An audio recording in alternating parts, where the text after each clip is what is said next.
In front of me is Honor 200 Lite, and today I would like to show you how you can change default apps. Begin by opening Settings and scrolling down to Access Apps.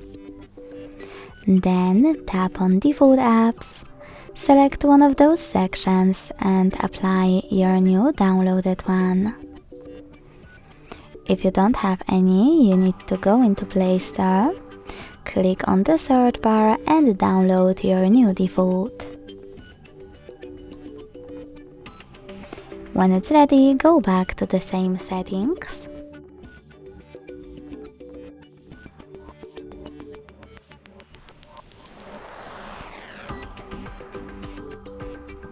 And click on it to apply it. Thanks so much for watching. If you enjoyed this video, leave a like, comment and subscribe. Bye!